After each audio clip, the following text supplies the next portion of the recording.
ஆரா ஜூஸ் அத பத்தி ஒரு பதிவு.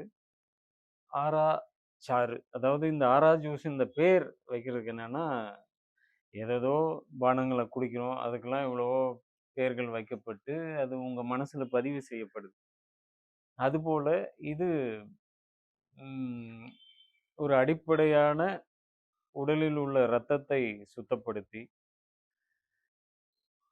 கல்லீரலை மேன்மைப்படுத்தி, உடலில் உள்ள பித்த நீரை சீர்நிலை கொண்டு வர்றதும், ஒரு துவர்ப்பு சுவை உடல்ல குடுக்கறதுக்கு உண்டான ஒரு சாறு.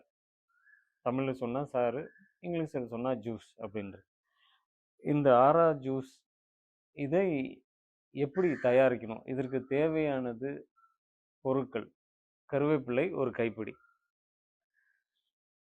1 நெல்லிக்காய், எலுமிச்சைய பாதியா நறுக்கி, அத பாதியா நறுக்கி 1/4 துண்டு எலுமிச்சை. அதாவது 1/4 துண்டுன்னா தோலோடு பயன்படுத்தணும் இதுல. எலுமிச்சை. அதன் பிறகு இஞ்சி. இந்த இஞ்சின்றது 1 துண்டு, சிறிய துண்டு. அதாவது 1/2 இன்ச்சுன்னு சொல்லலாம். 1/2 சதம் அப்படின்னு சொல்லக்கூடிய அளவு இஞ்சி. இந்த பொருட்களை கொண்டு தான் இந்த ஜூஸ் தயாரிக்கணும். இந்த கருவேப்பிலை என்பது இன்று மிக அதிகமாக மருந்து தெளிக்கப்பட்டு தான் விற்பனைக்கு வருது. விற்பனைக்கு வருது, நமக்கு இலவசமாவும் கிடைக்கும். காய்கறி வாங்குனா கொஞ்சம் கருவேப்பிலைன்னு கேட்டு வாங்குறோம். ஆனா, அதுல அதிகமான மருந்துகள் தெளிக்கப்பட்டு தான் வருது.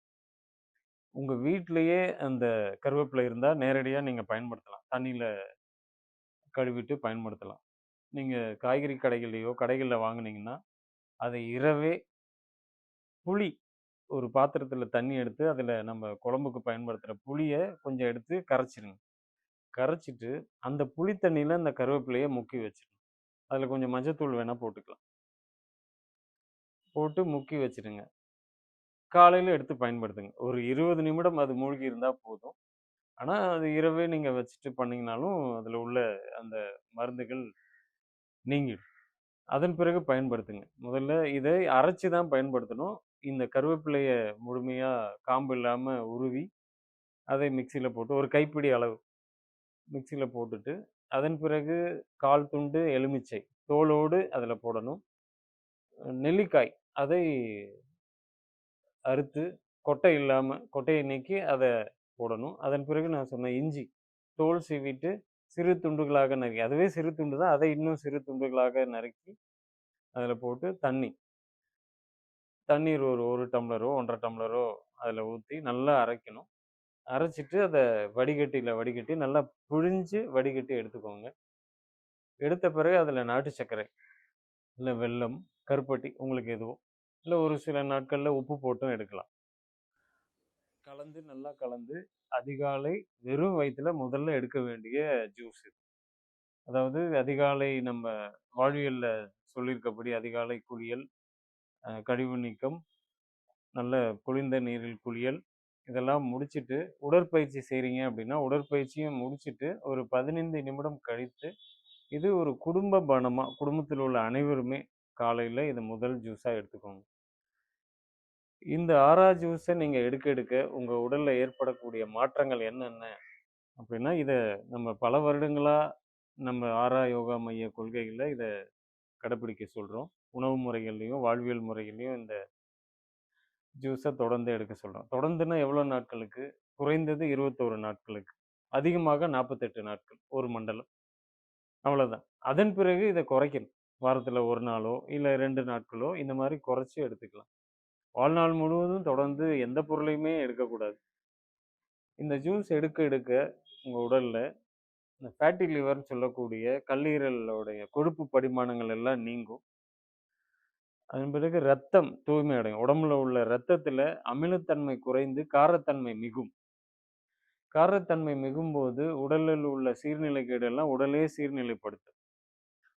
கண் பார்வை மேம்படும். இந்த பார்வை குறைபாடும். ஏன்னா கல்லீரல் ஆற்றல் பெறும்போது கண் பார்வையும் மேம்படும். முடி, தலைமுடி நல்லா வளரும். இதை தொடர்ந்து நம்ம பல வருடங்களா சொல்றதுனால, இதை பயன்படுத்தியவர்கள் வழுக்க தலையில கூட முடி வந்தத வந்து நன்றியோட சொல்லிட்டு போனவங்கலாம் உண்டு. அதேபோல இஞ்சி, அதையும் நம்ம சிறிதளவு தான் சேர்க்கிறோம். இது நெறைய பேருக்கு ஒரு சந்தேகம் வரும். எனக்கு அல்சர் இருக்கு, தாராளமா பயன்படுத்தலாம். இது எல்லோருமே பயன்படுத்தலாம். இத எடுக்கும்போது மலச்சிக்கலும் சீராகும். இது இந்த பெருங்குடல்ல சுத்தப்படுத்தும். மலக்குடலையும், மலத்தேக்கத்தையும் நீக்கிரும். ரத்தம் தூய்மையாகும். அதேபோல தோல், ஸ்கின் இந்த தோல்ல உள்ள தோல் சம்பந்தப்பட்ட பிரச்சனைகள் ஏதாவது இருந்தாலும் அதுவும் சீராகுது. இப்படி பலவிதமான விஷயங்கள்ல இது உடல்ல ம் முக்கியமான செயல்பாடு. இந்த ஆரா ஜூஸ் முழுமையா ரத்தத்துல கலக்கும். அதற்கு நீங்க அந்த இனிப்பையும் இது கூட சேர்ந்து இனிப்போ, உப்போ சேர்த்து எடுக்கும்போது, இது ரத்தத்துல முழுமையா கலந்து செயலாற்றும். பெண்கள் மாதவிடாய் காலங்கள்ல இந்த ஆரா ஜூஸ முக்கியமா இத எடுத்துக்கிறது மிக நல்லது.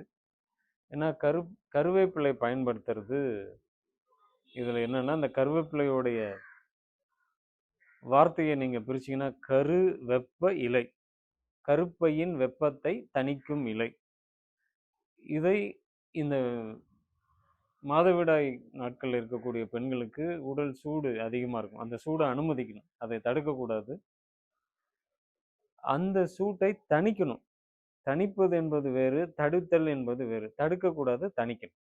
அப்ப இந்த ஜூஸ நீங்க காலையில எடுக்கும்போது, அந்த கருப்பையுடைய வெப்பம் சற்று தணிந்து, அந்த அடிவயிறு வலி இதெல்லாம் ஒரு தாங்கக்கூடிய நிலை. கருவேப்பிலை என்பது மாதவிடாய் நாட்கள்ல கண்டிப்பா எடுக்கணும். அதை இந்த ஆரா ஜூஸ் மூலியமாகவோ, இல்ல கருவேப்பிலை துவையலோ இப்படிலாம் நம்ம மரபுல இருந்தது.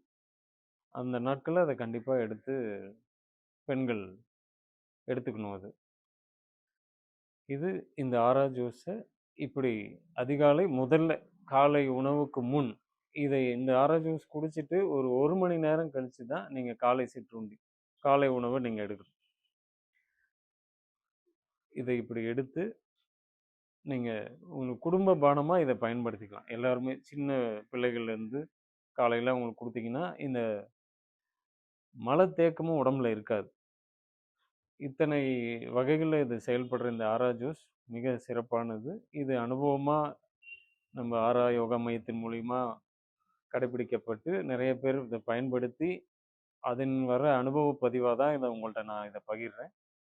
இதை நீங்களும் எடுத்து பயன்படுத்தி ஆரோக்கியமா வாழலாம். நன்றி.